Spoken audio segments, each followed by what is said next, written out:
Bienvenue à tous mes abonnés sur la page CAF Maurice. Pourquoi y a-t-il si peu de gens qui parlent de l'Église catholique et de l'esclavage? Le 8 janvier 1454. L'Église catholique et le pape Nicolas V bénissent l'esclavage et la traite négrière. L'Église catholique a joué sur un triple registre négrier, en coproduisant une idéologie de légitimation de la traite et de l'esclavage des Africains et de leurs descendants. En s'impliquant directement dans le partage des prédations négrières, enfin en étant bénéficiaire économique et confessionnel de la traite négrière.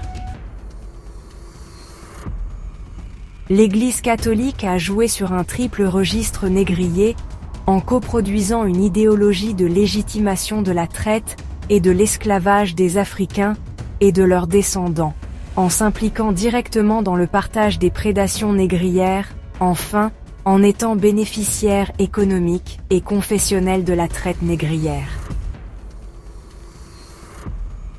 Extrait de la bulle du pape Nicolas V, du 8 janvier 1454, qui a eu pendant des siècles des conséquences désastreuses sur les Africains.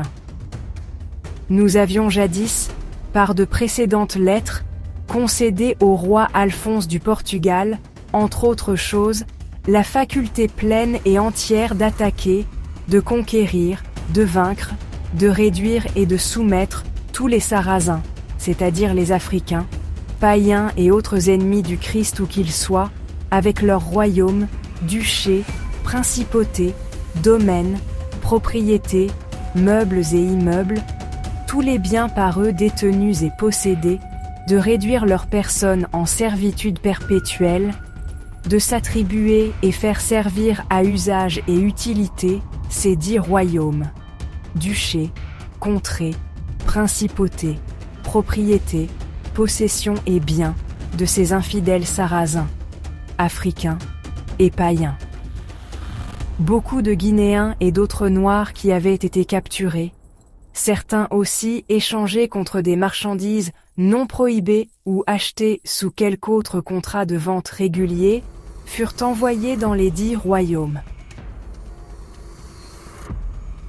Le 8 janvier 1454, Nicolas V, de son vrai nom, Tommaso Parentuccelli, de 1398 à 1455, le 208e pape, écrit au souverain du Portugal Alphonse V une bulle papale spéciale l'autorisant à soumettre en esclavage les nègres de Guinée et les païens. Cette position de l'Église catholique, accompagnée de la légende de Cham, que la noble institution diffusait sans s'encombrer de son réel fondement textuel et théologique, trop contente de disposer de nouveaux territoires de croisade, d'évangélisation, ferait autorité, balayant les réticences des négriers en herbe et traitant néophytes. La position de l'Église catholique par rapport à la traite négrière n'allait pas être un épiphénomène, loin de là. Ces encouragements à l'ensauvagement esclavagiste continueraient tout au long de la période négrière, à l'instar de l'activisme doctrinaire de l'éminent théologien français Bellon de Saint-Quentin, qui se servait des Saintes Écritures pour libérer la conscience des traitants qui s'en remettaient à sa science. L'Église catholique fut aussi l'institution qui consacra, par l'intermédiaire de son représentant le pape Alexandre VI, Rodrigo Borgia de son vrai nom, le partage du monde entre le Portugal et l'Espagne en 1484 par le traité de Tordesillas. Au Portugal revenaient l'Afrique, l'Asie et le Brésil, alors que l'Espagne se voyait octroyer le reste de l'Amérique. À vendre, à bord du bateau Île de Banse, le mardi 6 mai prochain, à Lasblé Ferry, une cargaison de choix d'environ 250 nègres, parfaitement sains, tout juste arrivés d'Afrique, Côte du Riz et sous le vent. Un soin extrême a déjà été pris et continuera pour les garder exempts de la moindre contamination de variole, en empêchant toute communication soit à bord, soit avec les populations. plus de la moitié des susdits nègres ont déjà eu la variole dans leur propre pays. Traduction de l'affiche ci-jointe, vente d'esclaves, dans la note de bas de page. Théoricienne et organisatrice de la traite négrière, l'Église allait s'activer pour en être un bénéficiaire direct et temporel, ne s'oubliant pas au festin des prédateurs. En effet, lorsque le premier acte négrier fut posé par le rapt de 10 Africains, perpétré par une expédition militaire portugaise menée par Nuno Tristan et Antam Gonçalves, les meilleurs esclaves, furent offerts à Gabriele Condulmer, dit Eugène IV, 207e pape de l'Église catholique, apostolique et romaine.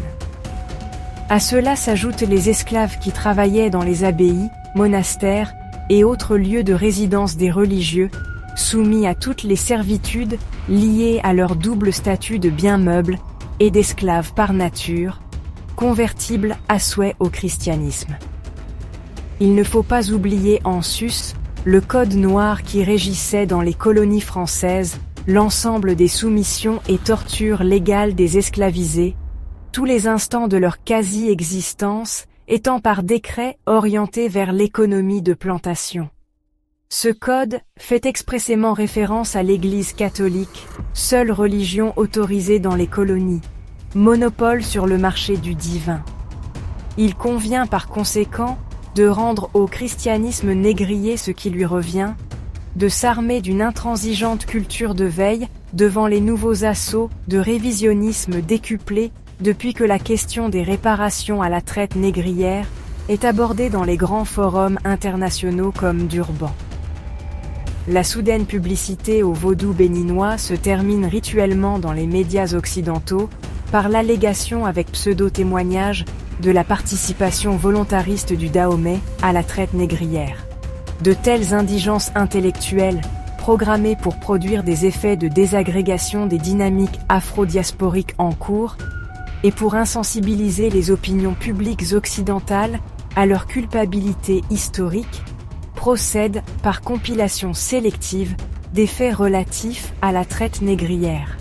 Il est caractéristique que l'on ne se demande pas quelle était l'économie du Dahomey avant son entrée dans la traite esclavagiste. Cette absence n'est pas neutre. Elle s'explique par la nécessité de présenter des cas purs de collaboration volontaire d'Africains à leur démolition négrière. Or les historiens n'ignorent pas que avant que le Dahomey tombe pieds et poings dans les filets négriers, le roi Agaja Trudeau avait déployé une énorme énergie résistante et politique pour arrêter la traite, proposant d'autres formes explicites de coopération aux pays européens, faisant appel à leurs artisans, ainsi qu'il en fut des rois Ashantis, Congo, etc. Source Africara.